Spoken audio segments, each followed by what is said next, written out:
This is the Live Well and Thrive podcast, hosted by Michael Torsha, health and wellness expert. It's time to shape up, America. Hi, this is Mike Torsha, and welcome to Live Well and Thrive. I have a very special guest, Sean Kanan. You'll probably remember him from Karate Kid 3 and now, recently, Cobra Kai. But he's not just an actor. He's a comedian, he's a writer, he's a producer, and I hear he's a really great cook. And that means a lot because his wife's Italian. No pressure, right? Yeah. Welcome to the show, Thank you, Sean. buddy. It's a pleasure to be here. Thank you. So, I guess the recent thing that you've done is Cobra Kai. Right? Season 6 of Cobra Kai. And how was that? That was fantastic. You know, it's not very often that you get a chance after 35 years to get another bite at the apple to play a character that you've played before. And it was incredible. Yeah, I've always joked, if I've got one talent in the business, it's been grabbing onto coattails that are bigger than me. You know, I started out doing Karate Kid, the Karate Kid universe is everywhere, General Hospital, everywhere. And I got on Cobra Kai in season 5 after it had moved from YouTube Red to Netflix. And once it moved to Netflix, it became this, you know, worldwide juggernaut. So I don't know. I guess that's my one really good talent in the business. Well, you know, it was great because they brought back all the characters that we fell in love with. Right. And to see everybody like yourself, and I got to say, you're the only one that looks like a real martial artist. You know what I mean? You see the moves. So you truly look authentic. Plus, you really don't look like you aged much at all compared to some of the other, you know, cast members. You know, listen, I was joking. I treated my body like a nightclub for the first 50 years. I'm going to treat it like a temple for hopefully the next 50. There you go. Yeah. Well, we can segue to your books. Sure. Because, I mean, you were mentioning that you kind of became a couch potato for a while. Yeah. You know, I went through a period where I put on like 50 pounds and I really had no prospects for work. I was engaging with some old demons more frequently than I probably would like to have admitted. And I decided that I needed to save myself because no one else was going to do it. Otherwise, I was rapidly slipping into a life of mediocrity. And that was not why I was put on this planet. And I decided that, you know, I needed to no more of this waiting for the ship to come in crap. I was going to build the damn ship. I just had to figure out how to do it. And I did figure it out. And the strategies and philosophy that I used are in my books, Way the Cobra and Welcome to the Kumite. That's fantastic. Now, was there a specific point when you hit that low that made you click and shift gears to go forward in a positive way? One specific You know, I'll tell you something. My wife, Michelle, has always been beyond supportive of me. And she has been there through thick and thin and seen my struggles. And she said to me one time, she said, I've put everything into this relationship. Please tell me that I haven't backed the wrong horse. And it just hit me like a thunderbolt. And I just said to myself, there's no way that I'm going to take this amazing woman down because I can't get a hold of my my demons, my emotions. And, you know, I would like to tell you that it happened in a New York minute, and it didn't, but that started the transformation. And I started doing certain things differently. And, you know, making change in your life, it's like the solution to most things in life. It's simple, but it's not easy.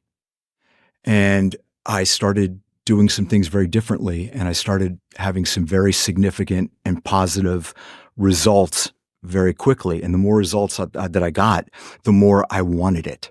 And, you know, there's this great quote by Joseph Campbell where he says, the treasure that you seek is in the cave that you fear to enter. And for a very long time, I knew what the dragon in the cave was that was guarding the treasure. And I finally decided to do battle with it. And, you know, somebody said to me once, they said, would you give up one thing? In my case, it was drinking. They said, would you give up one thing to have everything? And it seems so simple. And I gave up one thing and now I have absolutely everything. Incredible. Yeah. Wow. You know, it's that trigger, you know, the spark. Yeah.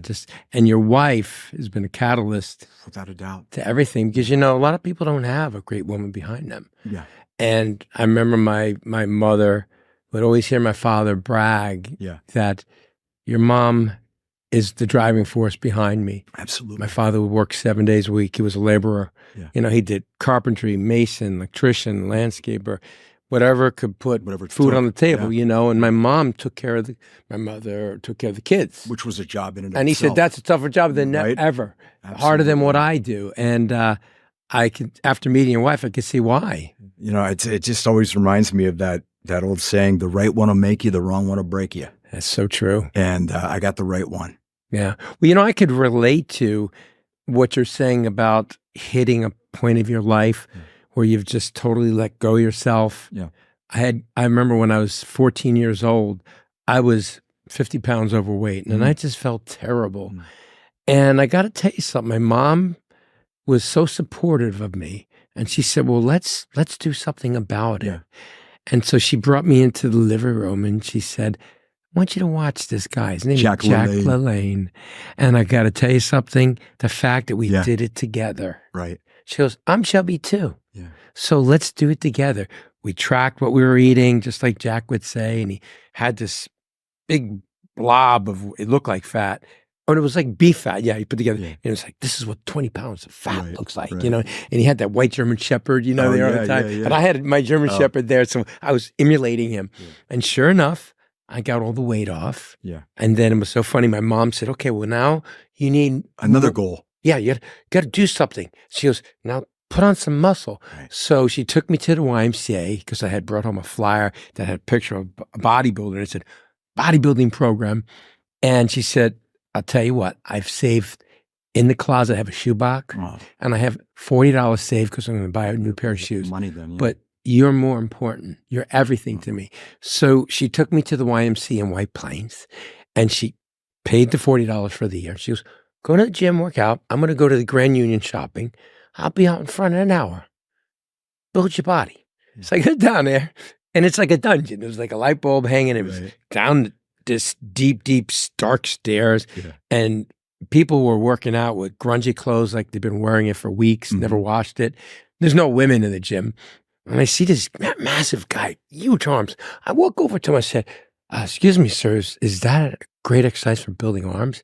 And he was, you know, had a barbell curl and he goes, get to see him, busy kid, beat it. Yeah. And then all of a sudden I was like, oh shit. So I said, oh man, what am I going to do? My mother's coming in an hour. So I figured I'd just sit on the bench and waste time and walk out and say I had a good workout. I felt terrible. And this big guy comes over out of the blue and he goes, hey kid, you want to build big muscles? I said, yeah. He goes, the heck with that guy. Come over here, I'll show you. And I got to tell you something. I felt the blood going into my muscles and my chest and arms and shoulders are just feeling tight. And I go, wow. He goes, but here's the thing. He poked me in the stomach. You are what you eat. Mm-hmm. And he said, you need to eat good food because you are a human garbage peel. Yeah.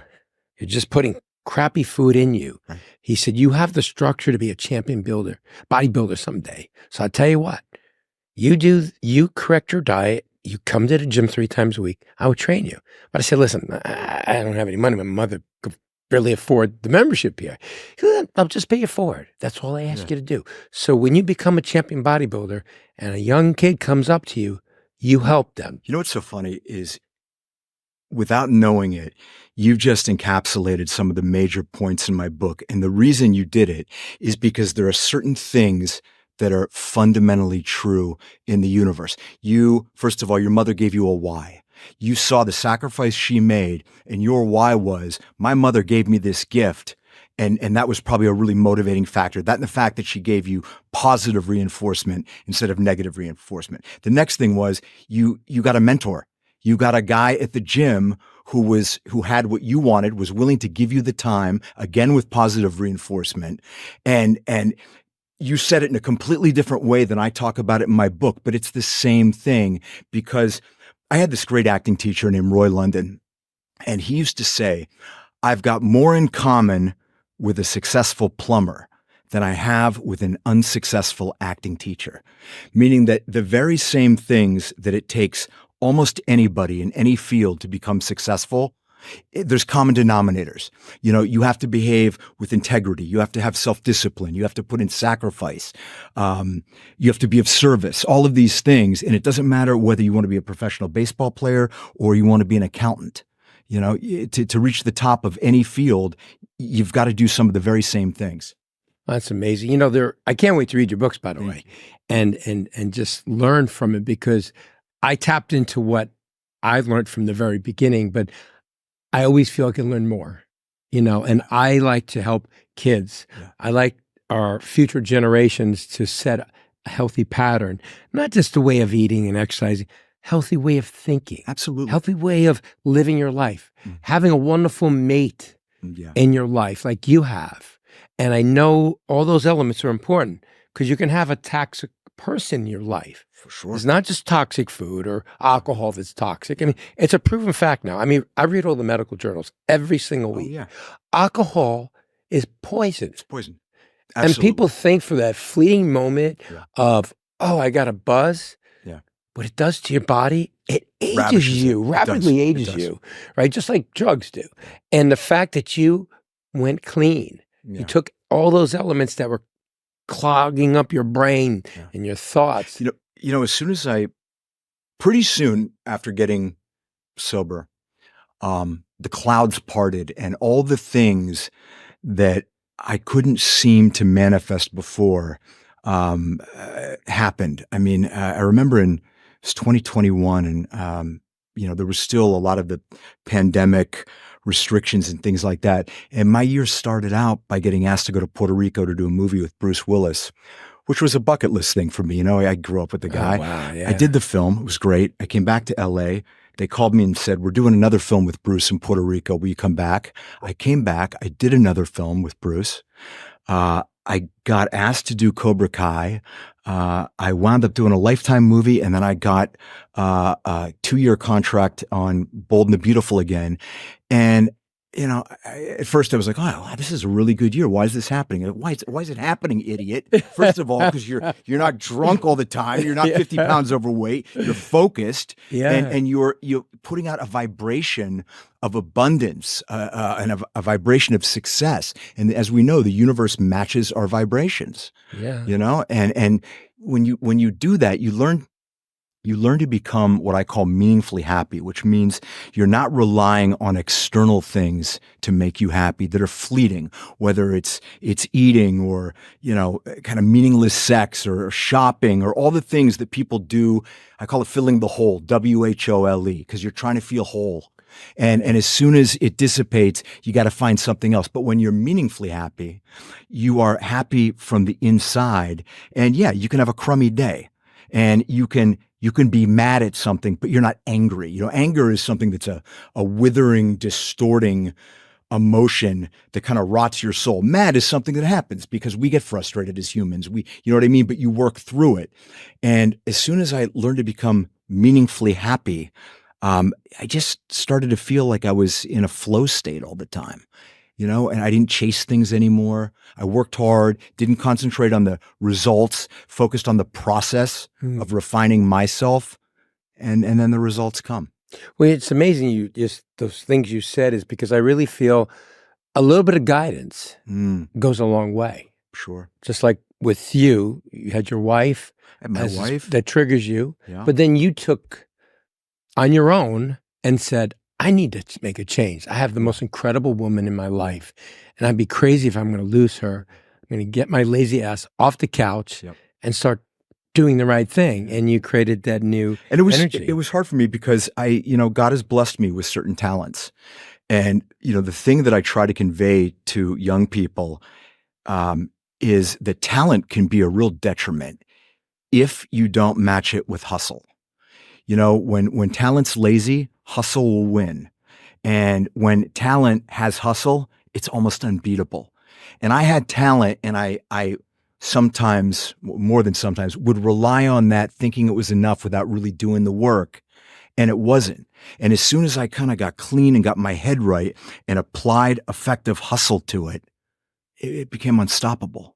That's incredible. It makes me think back when I was 15 years old and I first came out to California to meet Arnold Schwarzenegger. Oh, wow. And I walked into the gym. I was still a little kind of chubby kid. And Was Arnold this and I- Gold's? Gold's Down- Gym. down in Venice? Yeah, it was when it was on Pacific, the original, Oh, okay. original one.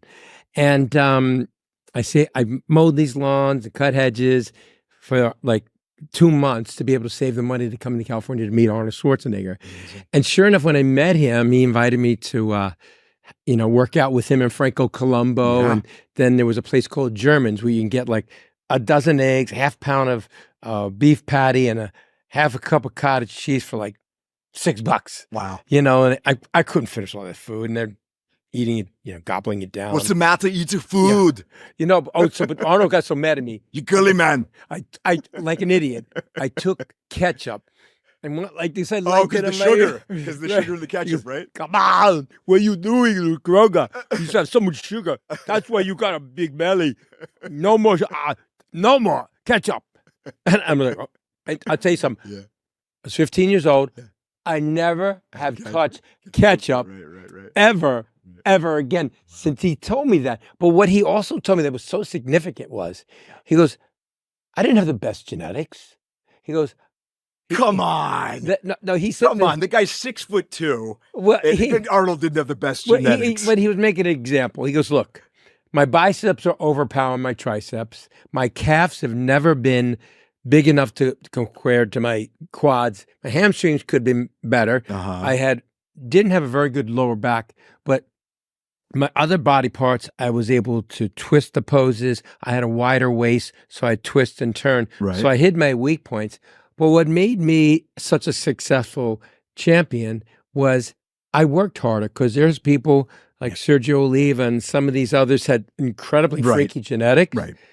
But there were times that they take a lot of time off Right.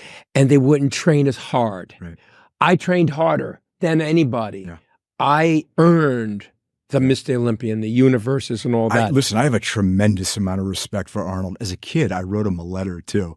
It's funny. You got to meet him. I wrote him a letter. But, not only did he have such amazing success as a bodybuilder, but, coming to this country and becoming a phenomenal businessman in real estate and ultimately a governor when English isn't your first language. I mean, that's an extraordinary feat. Well, what's so funny is every summer I'd come out to California Yeah. and spend the summer there, like camp. And so there was this little chubby short guy. He was like a juice accountant, right? Yeah. And Arnold said, he's the smartest man. You listen to him, real estate. So he's So he always kept learning. telling, every time Arnold won a show, Yeah. no matter what it was, he'd buy real estate. Yeah. He owns, you know this, he Oh, he owns owns most of of Main Santa Street. Monica and Main Street, right? yeah. Shotzi's, he had Shotzi's. and- Right? yeah. But he owns all that property Yeah. with the silly clown with the Yep. homeless guy's face on it. And that's how he became a millionaire before he even was in any The movies. Yep. And, I had said to Arnold, I went to he won the last Olympia, and then a few years later after he did another Olympia, but that was a questionable one. But when it was at the Academy of Music, Motion Picture Arts and Science. it was one of those big theaters where he won. He was at his best. We all went out to eat, and I'm sitting at the table with him. And I said, so what's next? He goes, I conquered bodybuilding, and now I'm going to conquer Hollywood. I'm going to be the biggest action star. That's before he ever went in the Amazing. movie. And I said, wow. I said, well, Arnold, aren't you concerned because, you took all these drugs, and aren't you concerned that maybe it's going to affect your health? He goes, come on. By the time I have a problem with my heart, my kidneys, it'd be like replacing a filter or tires on your car. Sure enough, he had a heart attack. Right. He had the heart attack, yeah. the arteries. But he always had a powerful mind and drive, and he planned everything. Yeah. He planned like he would train for a show. He planned the whole year in advance. That's amazing. He's an incredible man. We're still very dear friends. A lot of people might say that that's arrogant or unrealistic. And I've always been a big proponent of the philosophy that if you're not your own biggest cheerleader, how is anybody else going to believe? I mean, I look at even myself, coming out to Hollywood, I was about 20 years old. And, it's pretty arrogant for a kid from a small Western Pennsylvania steel town to think that he's going to come out to Hollywood and be a successful actor. But if I didn't believe it, who the hell's going to pay $10 to go to a movie theater and watch me for 2 hours? So it does start with you believing it yourself. You have to pair it with effective action. You can't just wish it and dream it, because that happens in fairy tales. People could see it in your eyes. Yeah. The casting director sees if you're confident and Sure. feel empowered. Isn't it true that when you did Karate Kid 3, you went to an open call? I did.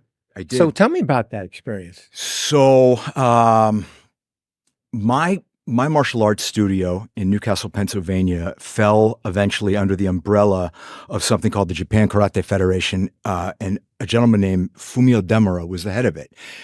Sensei Demura also happened to be Pat Morita's stunt double, and he knew that I was out here and I was trying to get my acting career going. And he said, "Sean, you do an open call, you go make audition." And so I said, okay. So I decided rather than do that, I was going to find out who the casting director was. And I went to the casting director's office the day before and I said, "Hey, listen, I'm a real actor. I've got my SAG card. I've done one episode of a show that's probably about to get canceled. Can I audition for you?" And she said, "No." And so I went to this open call. There must have been 2,000 people there. And I'll tell you something funny about that. I think we have images of the seminal moments in our lives that we keep in our brain. But sometimes when you see how something really unfolded, it's not the same. I was doing an interview before Cobra Kai season 5 on the set of Bold and the Beautiful with Entertainment Tonight. And I said, this is so crazy because when I auditioned at the open call, Entertainment Tonight interviewed me 37 years ago. And they said, well, we've got this extensive vault. We're going to find that. So when they put the piece out, you can see the exact moment that John Avildsen, who won the Academy Award for Rocky, comes up to me and I say, "Hi, Mr. Avildsen, I'm Sean Kanan." He said, "Who's your agent?" And he asked me to do a quick improv with him. And he goes, "Okay, I believe it." And he sent me in to go screen test. And it was exactly like I had remembered it in my head because it was such an important thing for me. But there I am. My voice is like 3 octaves higher and I'm 21 years old. And that was the moment that my life changed. So tell me something. Did you ever speak to the casting agent after that? I never spoke to her again. Wow. I never spoke to her again. Boy, she ate her words, huh? Yeah, it was pretty crazy. And, I'll tell you something. I wasn't the first choice. I went in, I screen tested, and I thought I crushed it. And I did, actually. I did a great job, but they wound up hiring somebody else. And I was devastated. And as luck would have it, about 10 days later, they fired the kid. And they remembered me and they called me back. Wow. And I got the role. And it was mind-boggling. I was driving down Sunset Boulevard, around Pass Ave, going into Burbank to the studio. And I knew they weren't calling me back to say, "Hey, you didn't get the part again." I figured, okay, maybe there's a buddy or a henchman or something. Yeah. And I went to the producer's office and Robert Mark Kamen was there, who created The Karate Kid and did all the Taken films and the Transporter films later. And he was a black belt and he asked me to do some moves with him, some basic moves, and I did. And he went into the office and it was an adjacent office and they left the door open so I could see John Avildsen, Robert Mark Kamen, and Sheldon Traeger, who was the executive in charge of production, talking. And obviously I knew they're talking about me and I knew that my life, my future as an actor was like hanging by the balance. And they came back out and they said, "Okay, you got the job. This is how much you're making. Go to wardrobe." And it happened so quickly. I couldn't even call my parents for probably 4 hours. Oh my God, that's an amazing It was story. unbelievable. I met John through Sly. Oh yeah. What a wonderful human being. Yeah. So sad he passed. Yep. But what was it like to work with John? John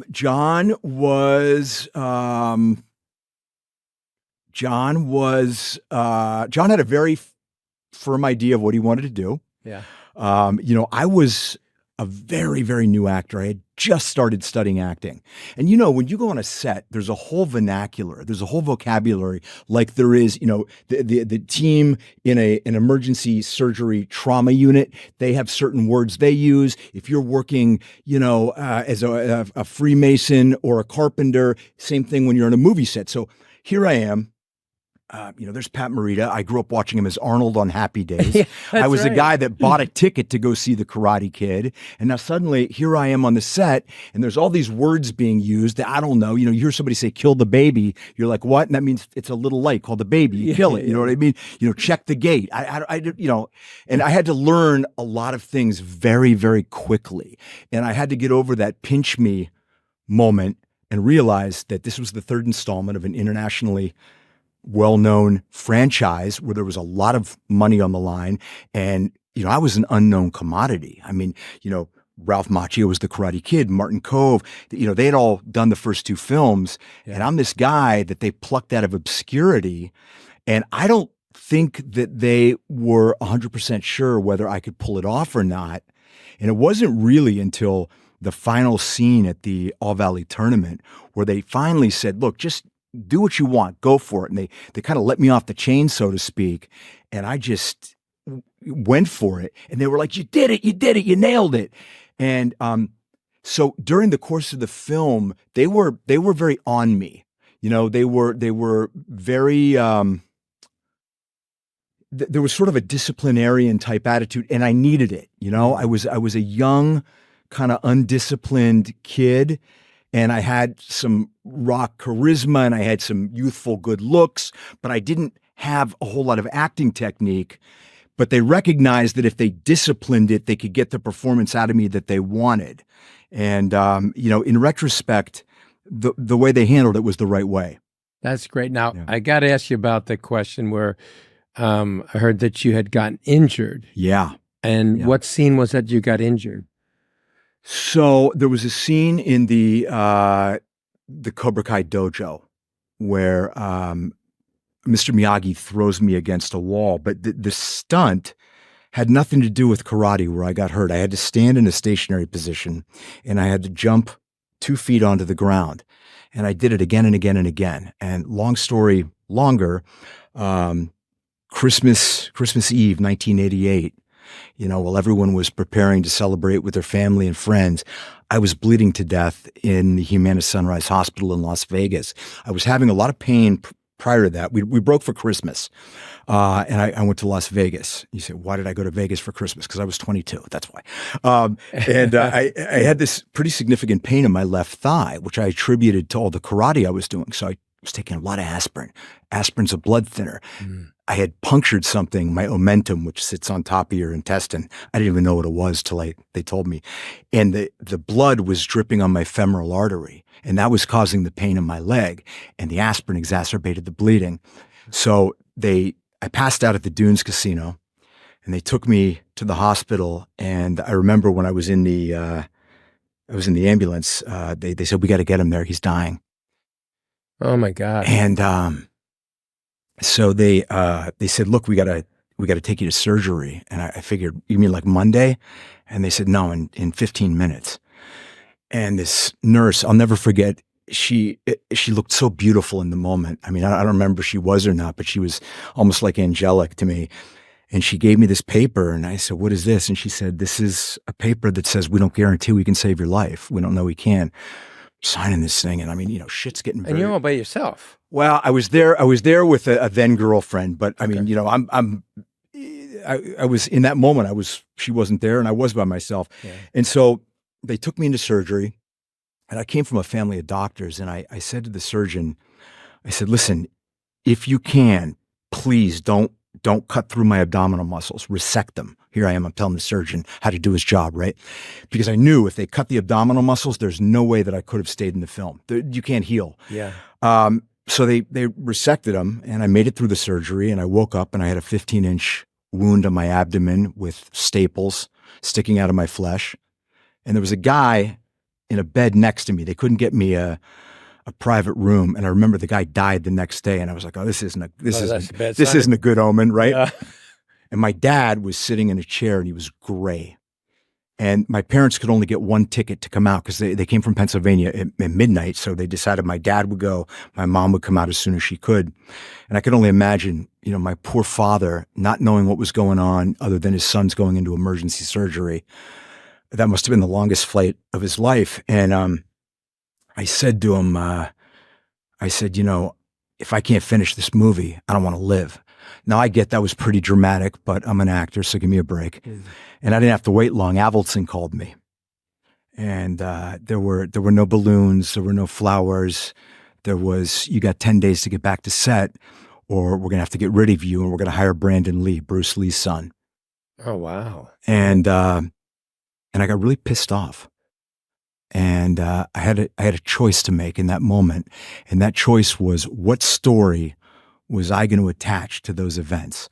Was I going to, attach the story that the universe was so unfair after I got this from an open call? It's taken this away from me. And, Hollywood is this really cynical place that your only value is what you can bring to the financial project. Or was I going to attach the story that when the chips were down and my back was against the wall, I looked inside and found a part of my character that I didn't even know existed at 22 years old.